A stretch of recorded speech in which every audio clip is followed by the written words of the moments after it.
लेकिन वो संगत बड़ी पक्की थी। आज भी सिखों की सेवा, प्रेम, भक्ति अगर देखोगे, इसीलिए सिक्खी को पहला दर्जा दिया गया है। शिष्य का नाम ही सिख है। हम में क्या है, हम तो गंगा गए गंगादास, जमुना गए जमुनादास, पल में तोड़ा पल में मासा। आप सभी को राधा स्वामी। देखिए, जो आज का सत्संग का विषय है उससे महाराज जी ने बताया कि जो इंसान गुरु की वाणी, गुरु के रास्तों पर चलता है, गुरु के बताए गए उपदेशों पर चलता है, उस व्यक्ति के जीवन में कभी भी कठिनाइयाँ ज़्यादा समय तक रहती नहीं। और साथ ही महाराज जी ने बताया कि अगर हम सत्संग में जाते हैं और गुरु की बातों को मानते हैं, हम सतगुरु के बताए गए रास्तों पर चलते हैं, तो हमारा जीवन किस तरह निखर जाता है और किस तरह हमारे जीवन से जो कठिनाइयाँ हैं वो दूर हो जाती है और किस तरह हमारे परिवार में सुख शांति आ जाती है। और ये बातें महाराज जी ने सत्संग में बहुत प्यारी प्यारी बताई है। जो बातें अगर हम अपनाते हैं तो हमारा जीवन सार्थक बन जाएगा। तो चलिए, आपका कीमती समय लेते हुए सत्संग को शुरू करते हैं। कृपया सत्संग को पूरा सुनकर पुण्य भागीदार अवश्य बनिए। राधा स्वामी।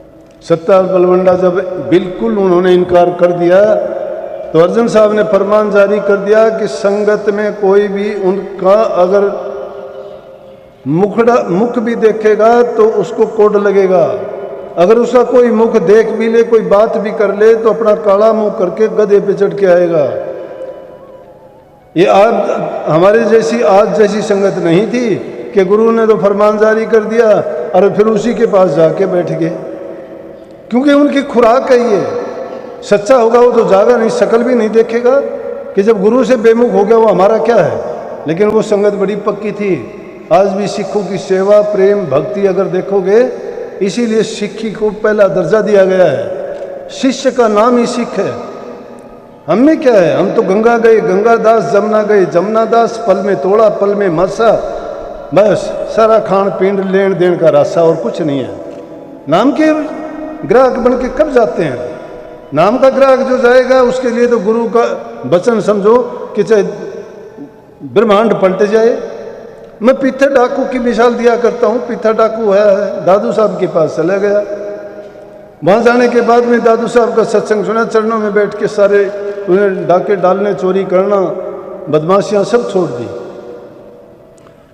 सब छोड़ दी। डाकू उसके पास आए, कहने लगे, क्यों भाई पीथा, ये क्या किया आपने?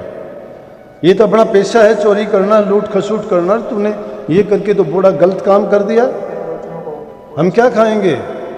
ऐसा ना कर। कहने लगे, भाई मैं गुरु की शरण में चला गया और मैंने गुरु को वचन दे दिया, मैं वचन से टलूंगा नहीं, चाहे मुझे तुम कहो या ना कहो।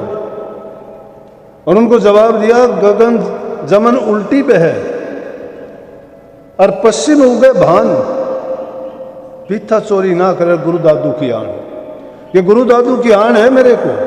चाहे सूरज पूर्व से ना निकल के पश्चिम में निकलना शुरू हो जाए, गंगा जमुना पर्वतों से नहीं, मैदान से, चाहे वो पहाड़ पर जाके चढ़ जाए, लेकिन मैं चोरी नहीं करूंगा, पलटूंगा नहीं। गुरु को वचन दिया है, ये गुरु भक्ति है। वो गुरु के वचन पर जो टिक जाते हैं, गुरु वचन पर डट के कट के फंद 84 के, उनके 84 के फंद कटते हैं। अब नाम का गुरु नाम झूठा ले लिया, उनके लिए संसार झूठा है, झूठे हम खुद हैं।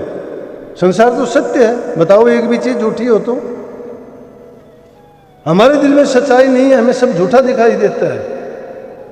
फरमान जारी कर दिया गुरु साहब ने कि आज से कोई शक्ल नहीं देखेगा। अगर उनकी शक्ल देखे कोई, उनसे बात करे, अपना काला मुंह करके गधे पर बैठ के उल्टा मुंह करके आए।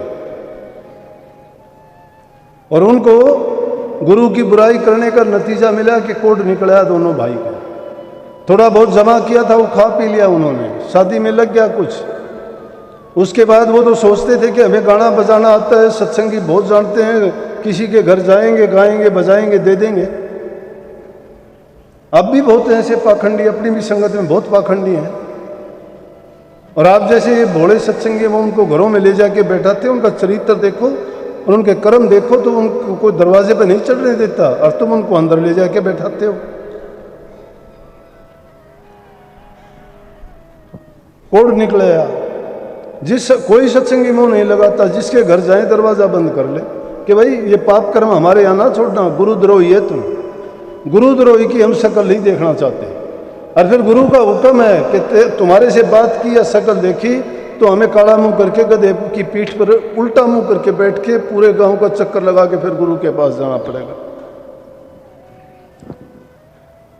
उनको खाने को अनाज नहीं रहा, भूखा मरने लगे, किसी कोई उनकी पूछ नहीं करता, घर में कोई घुसने नहीं देता। किसका गाना बजाना जो गुरु ने ठुकरा दिया उसको तो 3 लोगों में ठिकाना नहीं है, कहीं उनको कोई कुछ नहीं पूछता। जब मरने लगे तो एक दिन एक सत्संगी था भाई लद्दा सिंह, उसका जाके दरवाज़ा पीटने लगे। वो बोला हाँ भाई बोलो क्या बात है।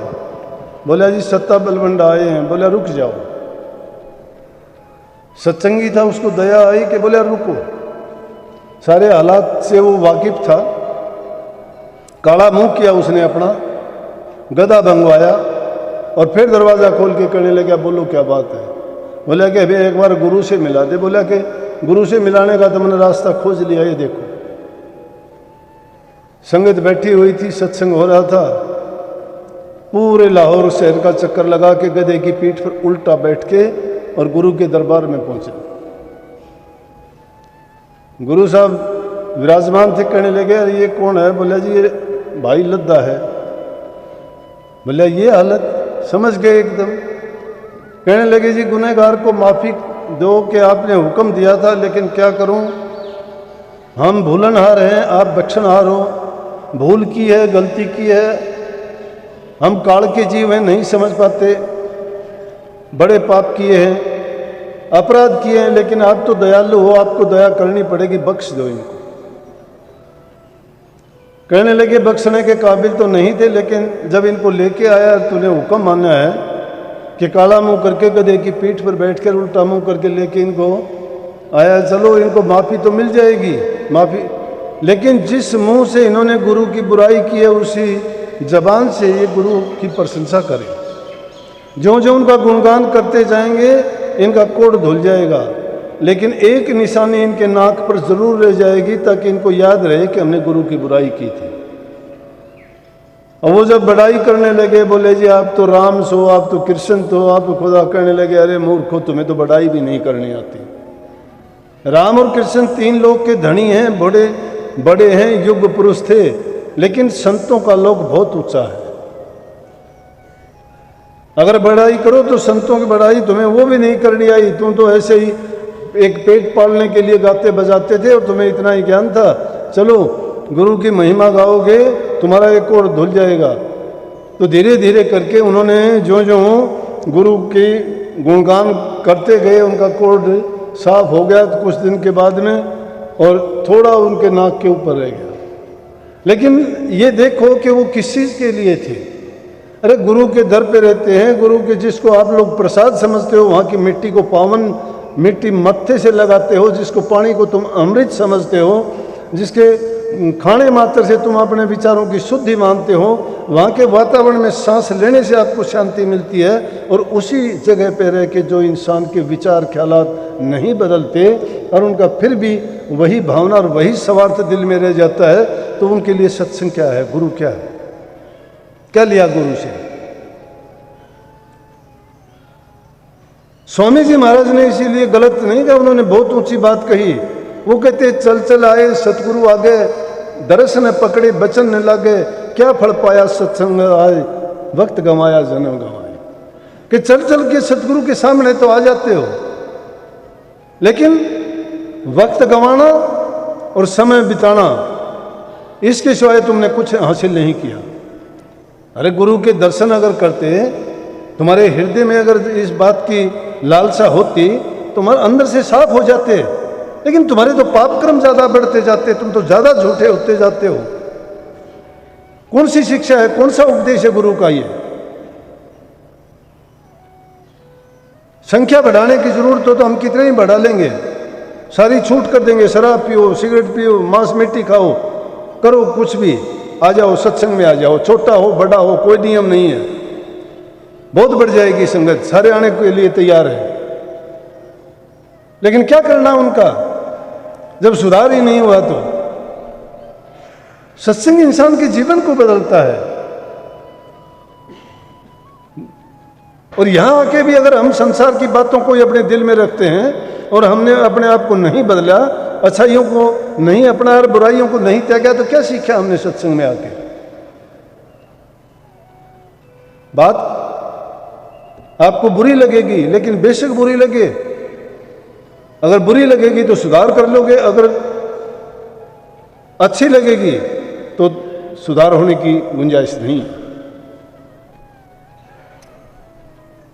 जब इंसान की बुराई का बखान किया जाता है तो समझो कि उसका तो बहुत कल्याण कर दिया गया है, यूं समझो उसका पाप कर्म काट दिया गया है, उसके पाप के ऊपर चोट की जाती है। भागी जीव को गुरु की झिड़की मिलती है। गुरु ताड़ मार करता वही प्यार है। अगर प्यार करता हो तो शास्त्र तो हमारे कहते लालेन बहुआ दोषा ताड़ेन बहुआ गुणा यथा ताड़ित न लालित। शिष्य और बेटे को प्यार करने में बहुत दोष है, ताड़ने में बहुत गुण है, इसलिए शिष्य और बेटे को ताड़ना चाहिए, लाड नहीं करना चाहिए, प्यार नहीं करना चाहिए, प्यार नहीं प्रेम करना चाहिए। प्रेम रूह से जुड़ता है, प्यार तो स्वार्थ का सभी करते हैं। पति पत्नी का प्रेम है, माँ बेटे का प्रेम है,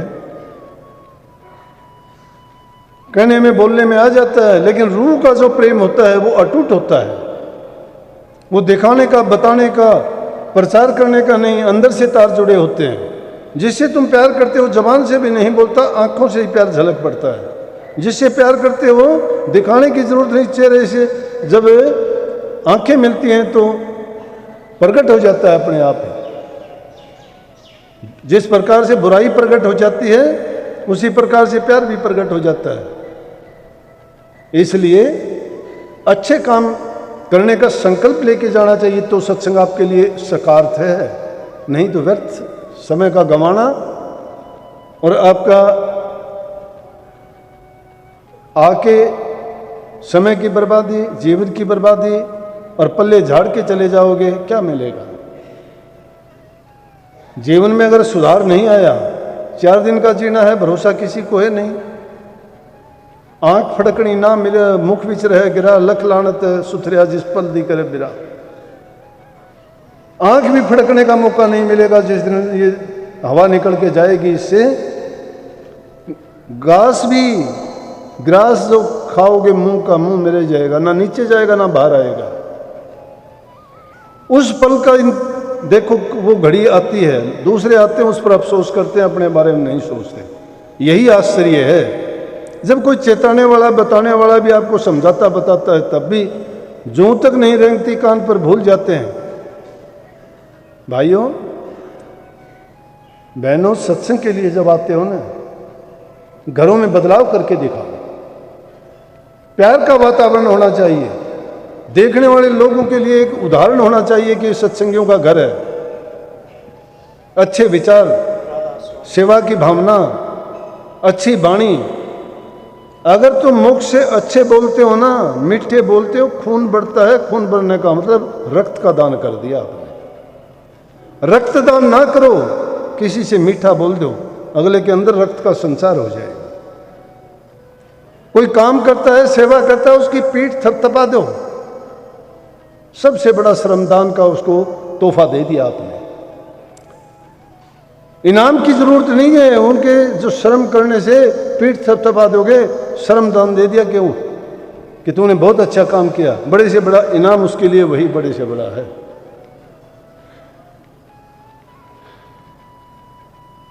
दूसरे लोगों को देखने से पता लगे ये सत्संगी हैं, तो सही मायने में आप सत्संगी को सुनते हैं, आके चले जाते हैं, ढुलमुल रवैया अपना लिया, कीमत नहीं जानी तुमने। मैं जितना जोर तुम्हें सुधार के लिए बोलने में देता हूँ, उतना जोर अगर आप उनको अपनाने में दे दो तो पूरी दुनिया बदल सकती है।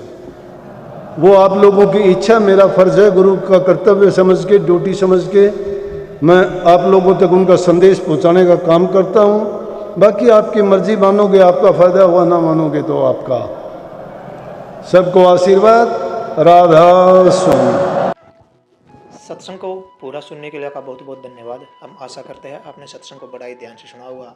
जैसा कि प्यारी साध संगत जी, आपने सुना कि महाराज जी ने बताया कि हमें किस तरह का नाम सिमरन करना चाहिए, और अगर हम गुरु के दरबार पर जाते हैं तो हमारा क्या क्या फ़र्ज होता है और हम किस तरह नाम का सुमिरन करके अपने जीवन को संवार सकते हैं।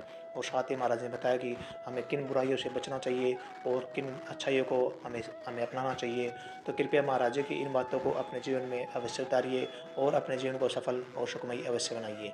और साथ ही अगर आपको सत्संग अच्छा लगा तो कमेंट बॉक्स में राधा स्वामी लिखकर पुण्य भागीदार अवश्य बनिए। मिलते हैं जल्दी एक और प्यारे सत्संग के साथ, तब तक के लिए राधा स्वामी।